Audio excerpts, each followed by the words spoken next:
How's it going, everyone? It is me, Lone, and we are back with another Fallout 76 video. Now, before we get started, I genuinely want to apologize for yesterday's video. When I made that video, I honestly thought that the fact that Xbox One was getting the Fallout 76 beta first was something that we didn't know. I don't remember reading it, and literally in that past day, you had Eurogamer, IGN, every main games news website report it as being new news. And some of them suggested that the FAQ that Bethesda had uploaded about Fallout 76 had just been updated to include that information. So I saw that news and I just reported it. But many of you pointed out that that was wrong. That information had been there since E3 itself. So again, I am really sorry. I changed the title and the thumbnail of that video, and in a comment which I pinned on that video, I also explicitly outlined every single change that I made because I really wasn't trying to be deceptive. Honestly, guys, you have to believe me. So again, I do apologize. I really wasn't trying to be clickbaity, but I thank everyone that pointed it out to me because otherwise I would have misled people and that would have been wrong. So with that out of the way, today I want to talk about Fallout 76's private servers. So as you know, Todd Howard was interviewed by Jeff Keighley at E3 this year, and there Todd Howard confirmed that Fallout 76 was going to be getting private servers eventually.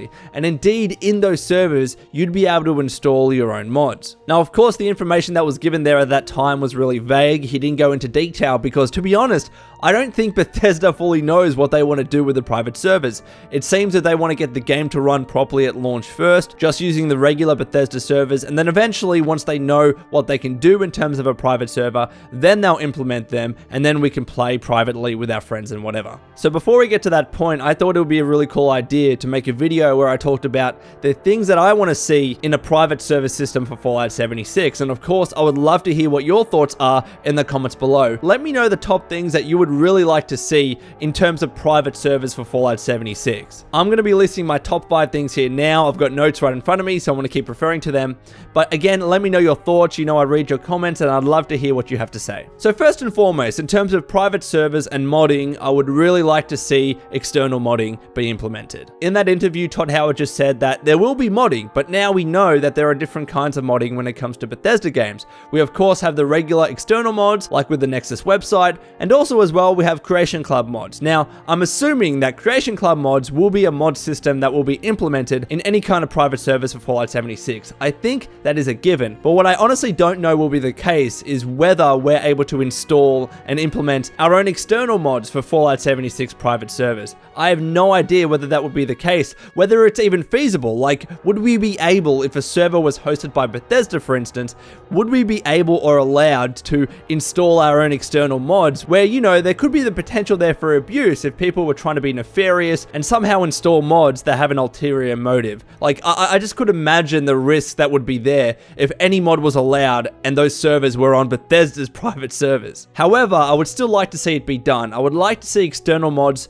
to the fullest extent be implemented into private Fallout 76 servers. I hope that it's possible, I really do, because just having Creation Club mods is probably not going to give us as many cool and crazy mods as we would like, especially when we're just playing with friends. So yes, external mods is right at the top of the list for me. But secondly, regardless of the external mod situation, I would also like to see private servers to have their own customizable rules. And even though if we had external mods that would obviously be possible, I would like to see as a base and a default Bethesda allow us to change up certain rules when it comes to our own private servers. So for instance, I would love to see a setting where we could actually increase the player cap for our personal teams. As you know from the Fallout 76 footage, the max team size is going to be 4 people. I would love in a private server to be able to change that. I mean, if we could increase that, for instance, to like 8 people or 12 people, why not? If it's a private server and that somehow is possible, then I would love to have like a max team of 24 people where we're just taking on the Wasteland as some sort of big faction. I mean, how cool would that be? You have big groups of 20 plus people just walking around killing a bunch of crap. And then related to that, if we can have that many people, I would love to see options to be able to really ramp up and change the difficulty on a private server. So, you know, start from really easy for the people that just want a story-based experience, right up to incredibly hard where we're able to have 20 plus people in one team, but we're going to have so many crazy monsters and creatures attack us that are really high leveled and really hard to kill and do really high damage. That would be so much fun to try and combat bat if you were in a big group like that. So I would love to be able to change certain rules and aspects of private servers, even if it's like turning friendly fire on or off, or turning PvP on or off, even though they're your friends that you invite.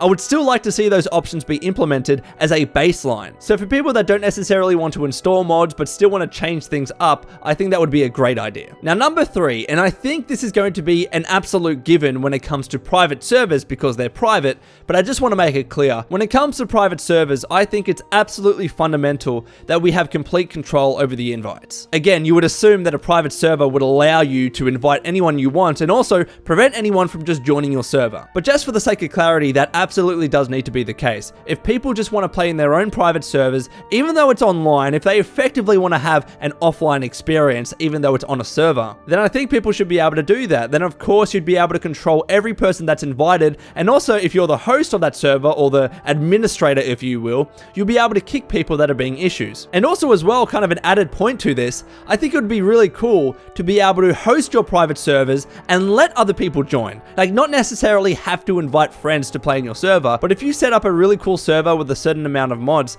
maybe it would be a cool idea to be able to host that publicly and let people join just so they can experience your server and be a part of the experience. I don't know how workable that would be, again, if you have external mods, and whether Bethesda would allow that or whether people would be comfortable in joining random servers that could have like random mods that you have no idea what they're doing. But yes, at the very least, complete control over private server invites, I think it's absolutely paramount. Number 4, I would really like to have options to be able to reset the world of West Virginia. In a lot of the talks that we've been getting about Fallout 76, a huge emphasis has been placed on several things. One, the base system. You'll be able to build pretty much everywhere that you want, and therefore you'll be able to change what the default base West Virginia actually looks like. And number 2, and I think this is much more important in this regard, the entirety of the nuke system. If you nuke a particular area of West Virginia that completely destroys it, I think you should have the option to be able to restore the map and reset it to its base settings. So that, for instance, if you decide to nuke the Capitol building, you will have that option to reset the map and then the Capitol building returns to new. Because I don't know how that's going to work, I kind of got the sense when I listened to Todd Howard about this, that eventually the nukes would die down and then they would reset and you'd be able to use them again. But would it make sense for a nuked area just to be completely rebuilt after it's been nuked? I don't think that would make sense. Maybe the radiation would subside, but the actual destroyed buildings, they shouldn't just automatically be regenerated. At least that's how I'm assuming the game's going to work. So I would like the option to be able to restore any places that have been nuked, and also restore any places that have a ton of buildings that have been built on them because of the entire building mechanic from Fallout 4 being incorporated. I would really love to see that. And finally, 5th, and I'm sure many people agree with me on this, I think it would be absolutely fundamental to be able to have an offline mode. Now yes, private servers, it's a server. It's going to be sitting somewhere on the cloud, presumably on Bethesda servers. I don't know if there will be the option of whether you can actually host your own server on your own computer, for instance. And I'm going to bring this example up again, but for instance, Minecraft on the Nintendo Switch, right? You can actually create worlds where when you're online, other people can join, but once you're offline, then no one can access that world because you're hosting it on the Switch. But when it comes to a PC, you can leave your PC on and essentially host your own world on your own PC that's not sitting on Bethesda's servers. And if that's the case, I would love the ability just to play offline. If you can host your own private server on your own computer, hopefully you'd be able to turn the internet off and still be able to play that private server because it's on your system. That obviously can't work if the worlds are being hosted on Bethesda's own servers because you have to access them somehow. But again, if you could have worlds on your own computer, then technically I think it should be possible to be able to play those worlds offline. Or, and here's the alternative, and maybe it's an addition as well, if you can only play in worlds that are hosted on Bethesda servers, then I think it would be great to give us the option to download those servers to our computers and play them completely offline. I mean, if you're playing on a friend's server that you really like and there's a bunch of cool buildings that have been built and areas that have been nuked that you think, you want to keep, for instance, then I think it would be amazing to be able to download someone else's server and play it completely offline on your own system. And this would obviously be really relevant if you've just built your own cool base